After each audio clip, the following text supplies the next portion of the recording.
ચૂંટણી બહિષ્કારના બેનરો લગાવ્યા, વોટ જોઈએ છે તો કામ આપોના નારા લગાવ્યા. હવે જ્યારે 5 વર્ષનો હિસાબ આપવાનો સમય આવ્યો ત્યારે રાજ્યના વિવિધ શહેરોમાં ભાજપના નેતાઓને પરસેવો છૂટી ગયો. સુરતમાં પણ ભાજપના કોર્પોરેટરોએ તેમના વિસ્તારમાં પ્રજાના કામ નહીં કરતા હવે મત માંગવા જવામાં ડર લાગી રહ્યો છે. કામરેજ ભાજપમાં ઉમેદવારી અંગે વિરોધ વધ્યો. સ્થાનિક કાર્યકરોની અવગણના કરી આયાતની ટિકિટ આપવામાં આવતા વિવાદ થયો. કામરેજ 2 તાલુકા પંચાયત બેઠક પર આયાતી અને ગીરગઢડા રબારીમાંથી ઉમેદવાર આવતા વિરોધ કરાયો. સ્થાનિક હળપતિ સમાજની બેઠક હોવા છતાં હળપતિ સમાજની અવગણના સામે આગેવાનો નારાજ. ભાજપના જ અને હળપતિ સમાજના જ આગેવાનોની જિલ્લા ભાજપ કાર્યાલય ખાતે બેઠક યોજાઈ. ન્યાય નહીં મળે તો સામૂહિક રાજીનામાની આપી ચીમકી.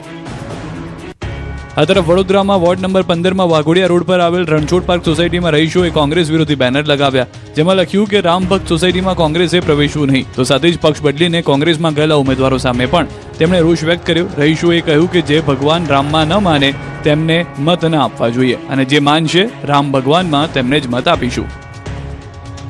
તો વડોદરાના વોર્ડ નંબર 2ના લોકો પણ ભાજપના રાજથી કંટાળ્યા. ચૂંટણી બહિષ્કારના બેનર લગાવ્યા. છાણી જકાતનાકા પાસેના એકતાનગરમાં લોકોએ વિરોધ કર્યો. પ્રાથમિક સુવિધાની માંગ સાથે રાજકારણીઓનો વિરોધ કર્યો. વર્ષોથી રજૂઆતો કરી તેમ છતાં કોઈ ઉકેલ ન આવતા મત નહીં આપવાનો નિર્ણય કર્યો. આ બાજુ વડોદરાના વોર્ડ નંબર 7ના સ્થાનિક ભાજપના કોર્પોરેટરને ઊભી પૂંછડીએ ભાગવું પડ્યું. 5 વર્ષ સુધી ન ફરકનાર ફતેપુરા કોયલી વોર્ડ નંબર 7માં ભાજપ કોર્પોરેટર શ્વેતા ચૌહાણ સહિતના નેતાઓ આવતા લોકોએ ઉથડો લીધો હતો. રહેવાસીઓનો આક્ષેપ છે કે છેલ્લા 5 વર્ષમાં કોઈ કામ કર્યું નથી, જેથી લોકોએ ભાજપ પેનલનો બહિષ્કાર કર્યો.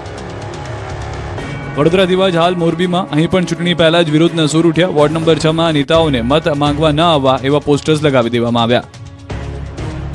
તો ડાંગ જિલ્લાના સુબીર તાલુકાના નિશાણા ગામમાં લોકો દ્વારા ચૂંટણી બહિષ્કારનો નિર્ણય લેવામાં આવ્યો છે. ગામમાં મૂળભૂત સુવિધાઓ જેમ કે પાક્કા રસ્તા અને પાણીની વ્યવસ્થા ન હોવાને કારણે ગ્રામજનોમાં ભારે રોષ છે. માત્ર સ્થાનિક સ્વરાજની ચૂંટણી જ નહીં પરંતુ આવનારી વિધાનસભા ચૂંટણીનો પણ બહિષ્કાર કરવાની ચીમકી આપી. તો સુરેન્દ્રનગર નગરપાલિકા અને મનપા બન્યાને 1 વર્ષ બાદ પણ પ્રાથમિક સુવિધાથી અહીંના લોકો વંચિત છે. ત્યારે વોર્ડ નંબર 5ના લોકોએ વિરોધ કર્યો. ચૂંટણીમાં મતદાન બહિષ્કારની ચીમકી ઉચ્ચારી.